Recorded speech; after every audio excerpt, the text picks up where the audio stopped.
Hello and welcome. Now today I'm going to change the belt on the Panasonic RQ-CW05. Now this is one of the personal stereos which I got from Egypt. Now if you haven't seen that video, then I highly recommend it because it's quite an interesting one and shows the little bit of my adventure from Egypt, where I got a big haul of personal stereos, Walkman and cassettes and all these sorts of goodies. And yeah, lots of other things too.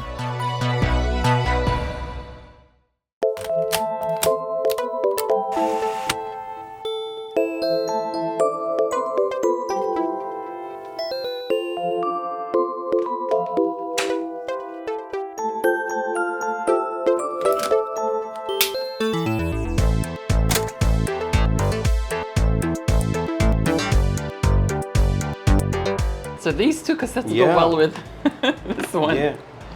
Can you please make more videos about this while you fix the belt? Yeah, sure. And make later on the future. Make us recording here and we will listen later. You want me to take this? Yeah, of course, definitely. Are you sure? Yeah. Okay. Let's go on and take it and make us happy, please. Bless you. Thank you so much. You are welcome. Again, Allahi shukran. No problem. This is the less we can do for you. I wish to get this one working because this is one of the ones which I've seen around, and because of the colors, I really like it and I want to get it going. And before I went to Egypt, I was wanting this. But then I went there and I got given this very kindly, unexpectedly. So it was meant to be, I think. Now, there are other personal stereos here. This one, another one from Egypt. It's the Iowa PX997. Is that the 997? Yes, PX997. And there's a couple more over here, which I'll talk about later on, as well as these. So let's get this sorted first. Now, at first I was reaching for my screwdriver, and I realized that this doesn't have any screws at all. So I'm gonna need my little friend here, Jimmy. Full name Jimmy Little. That's a private joke. But yeah, he'll help me get into this. Personally, I'm not actually so much of a fan of the one with clips because it just feels a bit tacky, you know, stuff which is clipped on, especially personal stereos. And this is another reason why clips are an absolute pain, because you unclip one end and you lever this and it'll clip down the other end again. Like this is just clipped on and didn't undone my work here, so it's just frustrating. Right, okay, done. Finally, Jimmy Little did his job. The Jimmy Little bit is private joke, but apparently this is actually called a Jimmy. Now all I need to do is look into my Al-Fakhr non-tobacco rubber belts and find myself one of the belts that will fit this.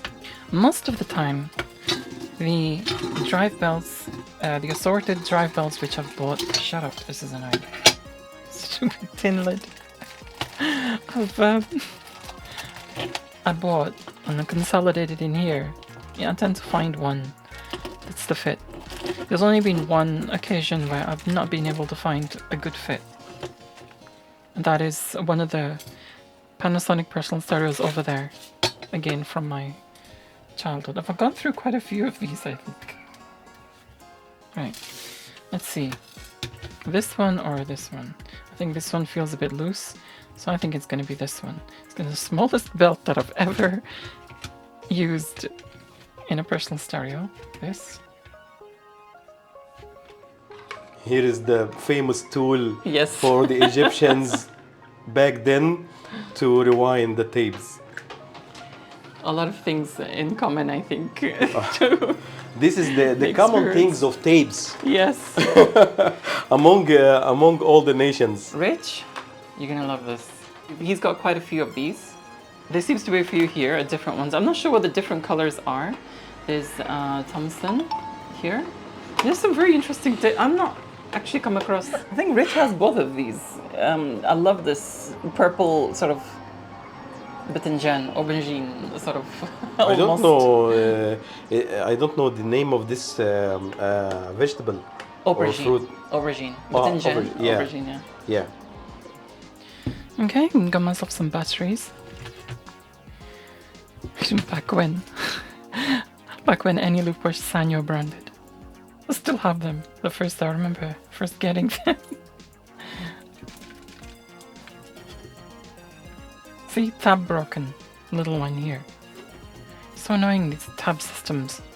Now let's put a cassette into this and see if it works well. First of all, I'm going to clean the heads.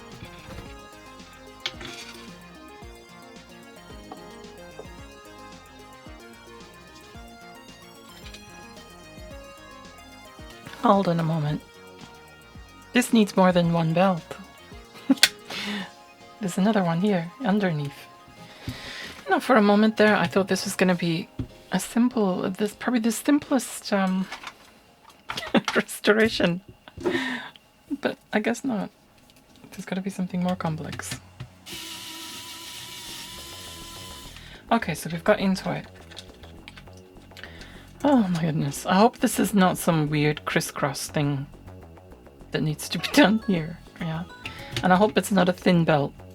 Because I remember when I did this. This is a mystery video for the RQ-X15. This is from my teenage years. I thought I'd uploaded the video to this, but I couldn't find it anywhere. Maybe I edited it, but didn't actually get around to uploading it. But this, you had to desolder the board to actually access the belt part of it, which is really annoying.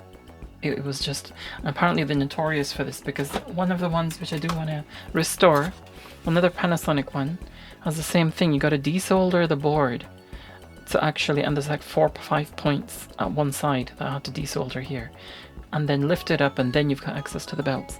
That's really, like, I think Panasonic could be notorious for this, the newer, slimmer ones. So let's try. Okay, now I don't know if this is correct or not. Yeah, so what I'm gonna do is, the motor's gotta do a lot of work here. It's gotta pull 2 systems. So what I'm gonna do now is power this up and see if it actually, you know, what the heck am I doing peeing around with batteries when I've got this? Goodness woman, just use your power supply. Okay, need to be 3 volts. Wait, I got it. I got it. Because I remember now. I think it was in this, or another Panasonic one which I did. It's not crisscross, it's not straight up, it's another weird sort of configuration. Because this reminded me, right? And this was... I just looked at this and I, for some reason, remembered it. Right, let's take this off first. So I have to figure out the sizes of the belts, right?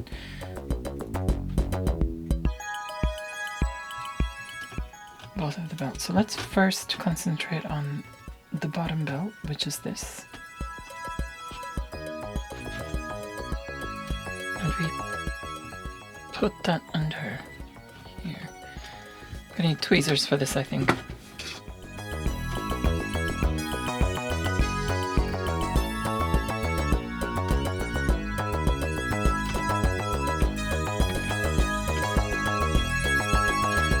That's one side in.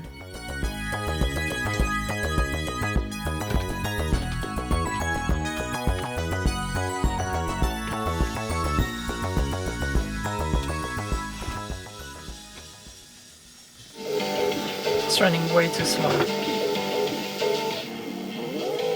And that's at the fastest speed. That's not good. Still not running right. I mean, it's better, but I'm gonna try every darn belt on the line.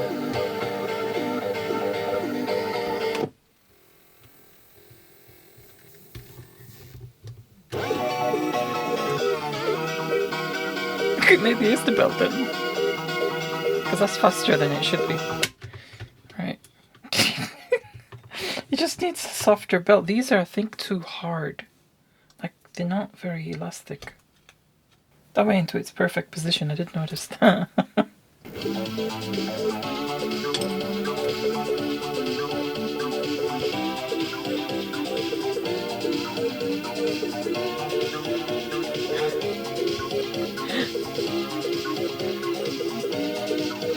The speed is rising, that's not good. So let's take this out a moment.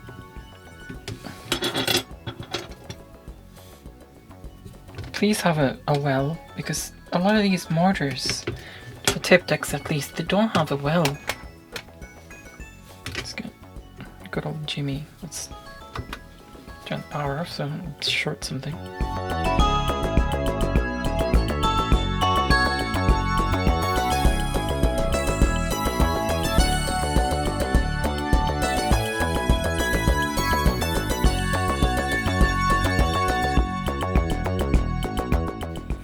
Some machine oil over here. So I've unscrewed this screw. I'm going to drop some oil into that. That's a very tiny screw. Hopefully this reaches the shaft and everything inside.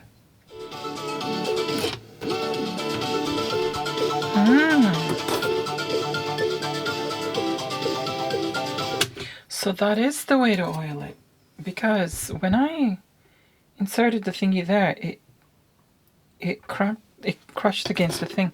So that tiny little hole there seems to be an oil well. Well, it's a screw hole, but seems to double up as an oil well. So I'm gonna actually stuff some more oil down there.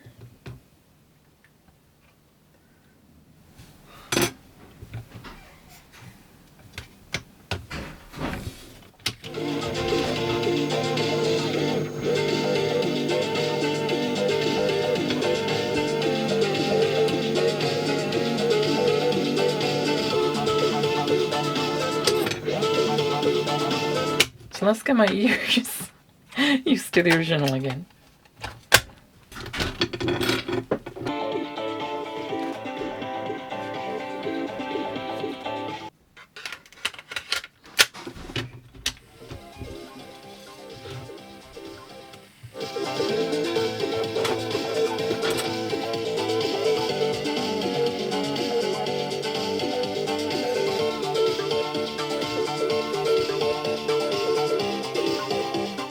What I think, especially judging by experience, that rather than being the issue being the belts, I think the issue is the motor itself.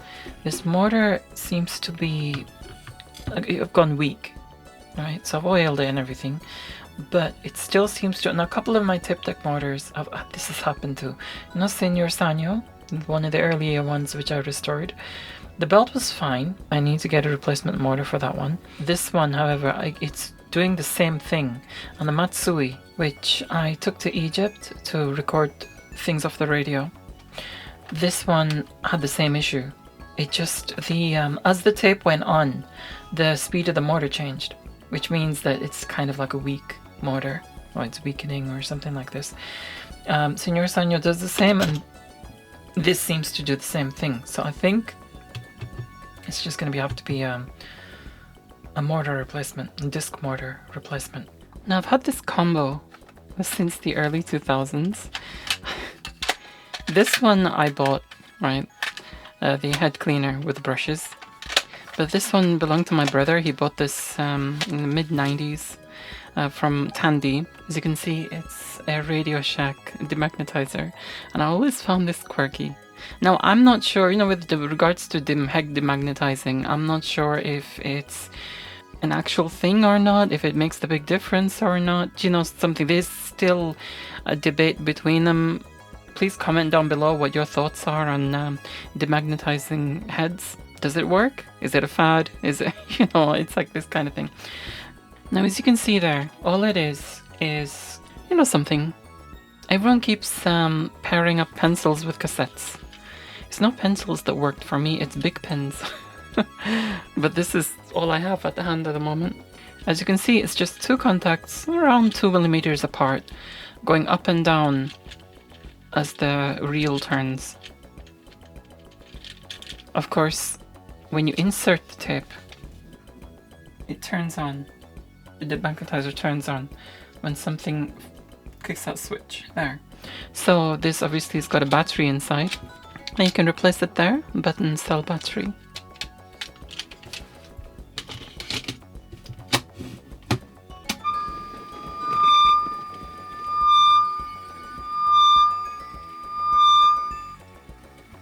And that's what it sounds like. So it stays on for, I don't know, something like 5 seconds, and then it auto turns off. So it's quite clever in here. There's some elaborate circuitry.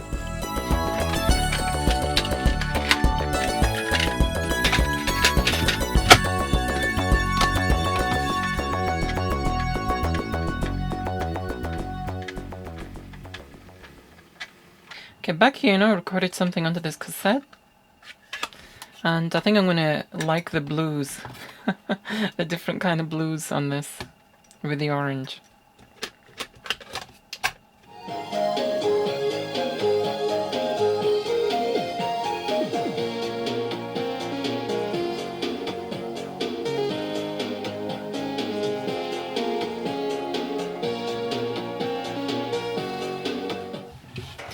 There you go, Tamer.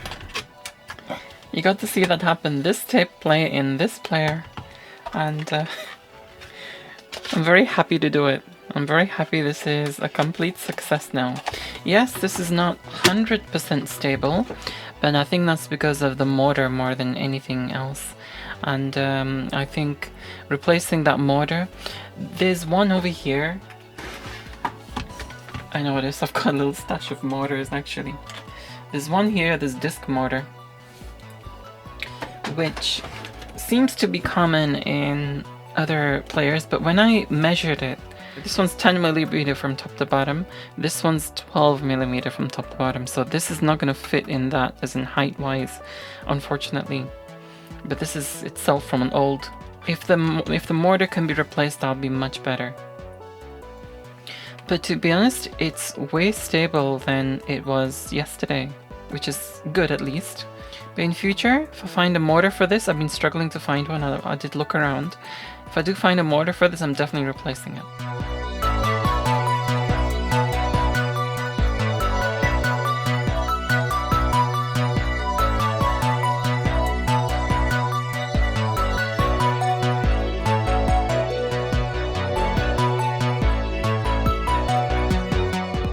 A very special thank you to my top tier patrons: Rich Garbett, Axel Dominator, Jason Marison, Corey Ostman, Brian Mitchell, Mark Bosek, and Monochrome Minako. Thank you all so much for your support. I really appreciate it.